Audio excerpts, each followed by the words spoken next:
This diagram illustrates Western Cartesian dualism.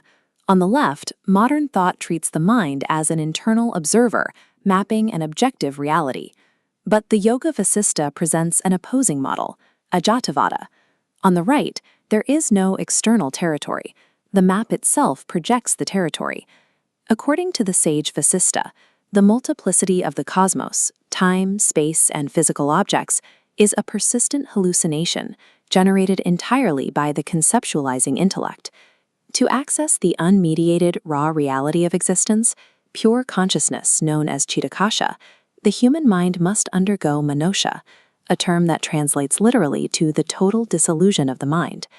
This dissolution is not achieved by retreating into passive mysticism or a primitive rejection of logic. The intellect is both the barrier to reality and the only tool capable of deconstructing it. One must use the buddhi as a scalpel to logically orchestrate its own demise. This animation demonstrates the mechanism of sankalpa, or conceptualization. Sankalpa is the mind's cognitive volition, the act of asserting this is that, which artificially fractures a unified reality into separate subjects and objects. Because language and logic demand these divisions, they obscure reality, superimposing artificial boundaries upon the infinite.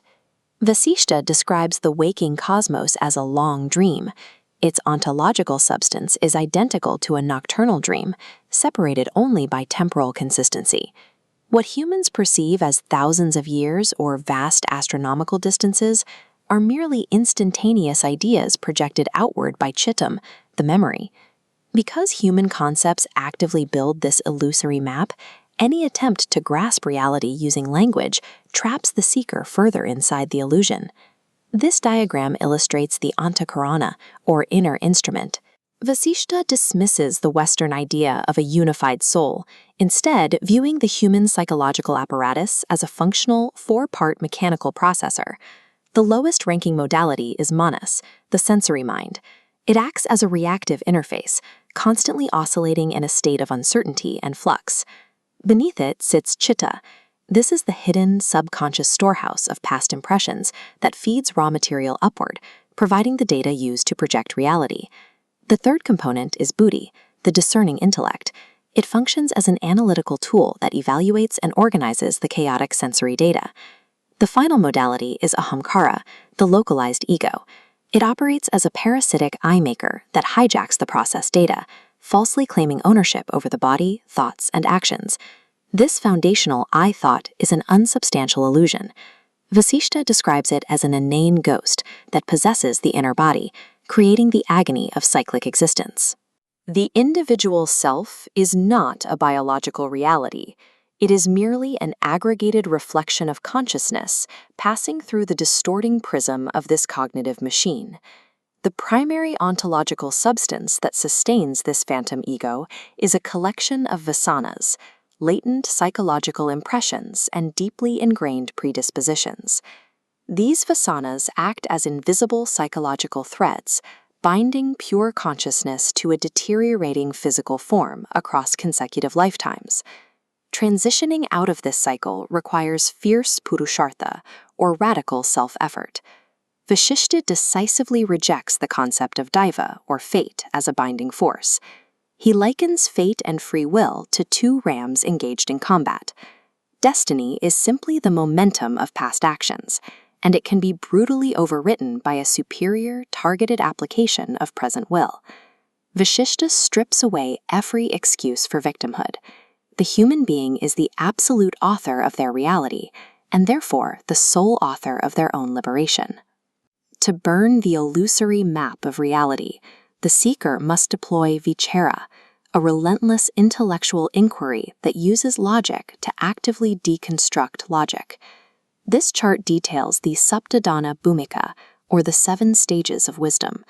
It serves as an explicit epistemological roadmap for the progressive thinning and eventual collapse of conceptual thought.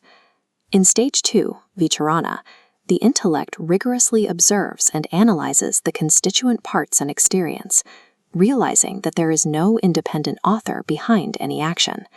By Stage 6, the critical juncture known as Padartha Bhavana, The epistemological divide between the internal knower and the external known collapses entirely.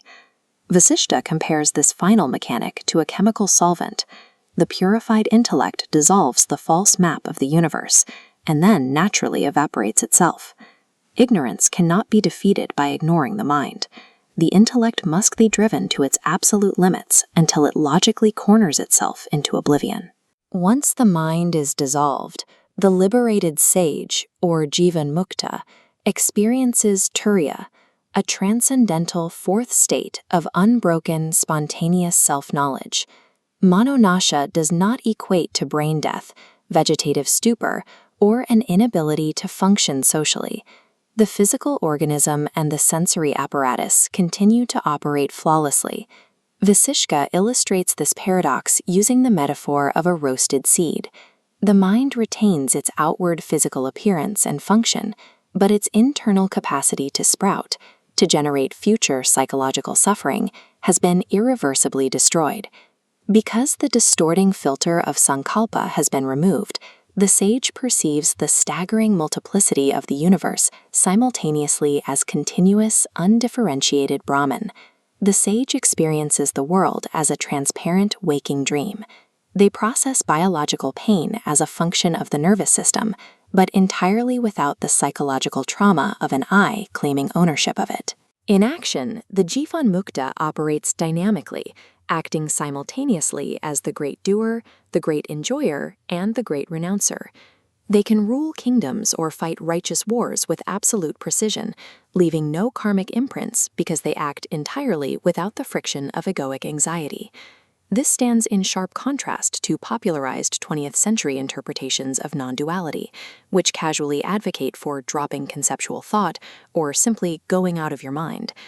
Vasishtha warns that attempting to ignore the intellect or embrace spontaneous anti-intellectualism without rigorous purification leads only to lethargy and an ethical bypass. To Vasishtha, liberation is not a descent into irrationality. It is the moment the intellect completes its final, self-negating task, allowing the unmediated reality of Brahman to shine through the silence where the ego once stood.